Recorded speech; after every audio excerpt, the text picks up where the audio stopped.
De qualquer maneira, a gente vai aqui para a seleção da rodada na Copa do Mundo. Lembrando, só a primeira rodada, né? Que eu escolhi mais ou menos o seguinte: eu tive mais convicção em alguns nomes e menos em outros, né? Por exemplo, meio campo, eu escolhi o Casemiro, que fez um jogo brilhante pelo Brasil. O Bellingham, que fez um jogo, não o de hoje, né? O primeiro jogo da Inglaterra brilhante pela Inglaterra. E o Gavi, que também fez um jogo maravilhoso pela Espanha. Poderiam ter entrado outros, como o Rabiot. Foi muito bem pela França, e o próprio Pedri também da Espanha. E lá na frente eu escolhi o Richarlison, depois do que ele fez ontem, não tem como não falar, não botar, né? O Saka jogou muito bem pela Inglaterra, e o Mbappé também foi brilhante pela França, ainda que eu vi muita gente cornetando o Mbappé, velho. Eu botei o Mbappé até como jogador que eu considerei o melhor da primeira rodada, e a galera, não, o Mbappé é muito ruim, o Mbappé não ficou nem entre os 4 melhores da França, né? E aí teve muita contestação. E aí na zaga eu botei o Theo Hernandes, que foi muito bem pela França, depois que ele entrou meio que mudou o jogo, né? O Jordi Alba também apoiou muito bem pela Espanha, até eu improvisei ele na lateral direita, ele é lateral esquerdo, obviamente. E na zaga foi as escolhas com menos convicção. Eu peguei 2 zagueiros que foram seguros, mas não necessariamente fizeram assim partidas sensacionais, mas foram seguros na partida, que foi o Kim da Coreia, um dos Kings, né? O Kim do Napoli, e o Pamecano pela França. E no gol o Al Owais, que foi um dos responsáveis por parar a Argentina, né, naquela vitória da Arábia Saudita. O que vocês acharam, velho? Alguns falam do Bruno Fernandes. O Bruno Fernandes poderia ter entrado também facilmente, depois do que ele fez no jogo contra a Gana.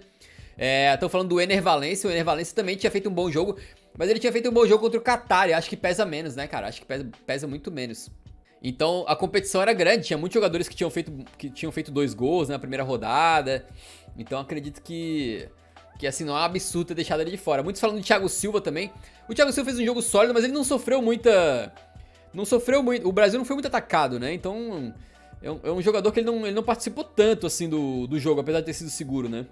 Mas ele poderia ter entrado também. O problema é que eu boto essas paradas na internet e às vezes o Pedro Corrêa falou como deve doer falar que o Rabiot jogou bem. Infelizmente dói mesmo. Mas às vezes a galera, tem uma galera que vem no chat assim, não, o Pamecano não, teria que botar o Thiago Silva. E claramente daria pra ter botado o Danilo no lugar do Jordi Alba. E o goleiro tinha que ser o Alisson. E na lateral esquerda tinha que botar o Alexandro. E no ataque, obviamente, que tinha que ter sido o Richarlison, o Neymar. Tipo, o cara... A galera puxa muito a moral pra seleção brasileira, né? Então, se deixar pra galera votar aí, vai literalmente ser tipo 9 jogadores da seleção brasileira e o restante de outras seleções. Sacou? Escala o Brasil logo, bota a seleção brasileira nos 11 melhores. E tipo assim, eu respeito, obviamente, a opinião de todo mundo, mas além de ser melhor tu botar uma variedade maior, cara, teve 16 jogos só na primeira rodada, né? Então, teve muito jogador que jogou bem, não foi só o Casemiro, só o Richarlison, né, velho? Então, poderia ter entrado outros jogadores. Beleza, mas tá aí a seleção na primeira rodada. Segundo a gente, né, o SofaScore, que é o pessoal que faz a análise estatística de jogadores, então eles pegam vários dados aí, na verdade são centenas de pontos de dados que eles conseguem transformar para o algoritmo deles calcular nota. Eles fizeram aí uma avaliação diferente, né? Eles botaram a seleção com base em nota, tá? Courtois, Jordi Alba, Alderweireld de Lovren e o Preciado do Equador, Rabiotão, Bruno Fernandes, Griezmann, Saka, Valencia e Richarlison.